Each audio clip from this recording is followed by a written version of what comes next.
कवना दरदिया से हम जूझतानी कि हमारा पका बीत हम ही बुझतानी कि हमारा पका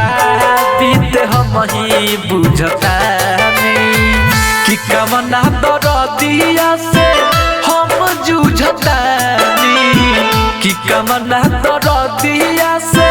हम जूझतानी कि हमारा पका बीत हम ही बुझतानी कि हमारा पका बीत हम ही बुझतानी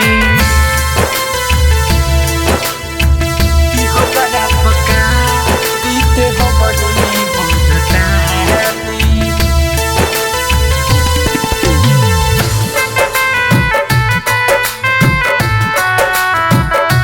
कि हमारा पका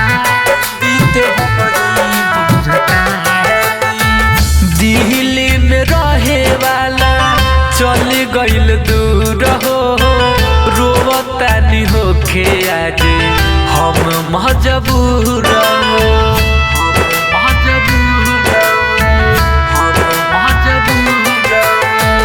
दिल्ली में रहे वाला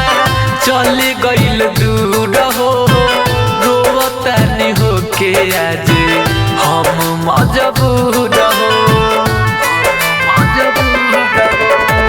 पहिले वाला बतिया बैठी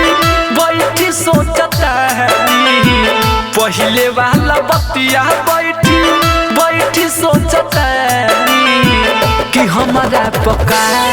बीत हम ही बुझतानी कि हमारा पका बीत हम ही बुझतानी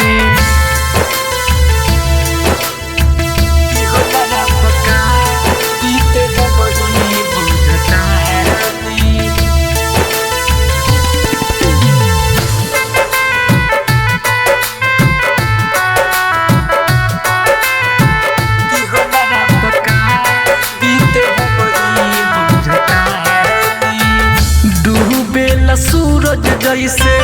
होते नुसाज हो ओइसे डूब गइल बानी सुन हम आज हो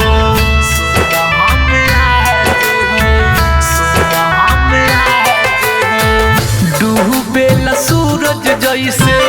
होते नुसाज हो ओइसे डूब गइल बानी सुन हम आज हो कहेल शीतल लालन नहीं सुततानी कहेल शीतल लालन नहीं सुततानी कि हमारा पका बीत हम ही बुझतानी कि हमारा पका बीत हम ही बुझतानी।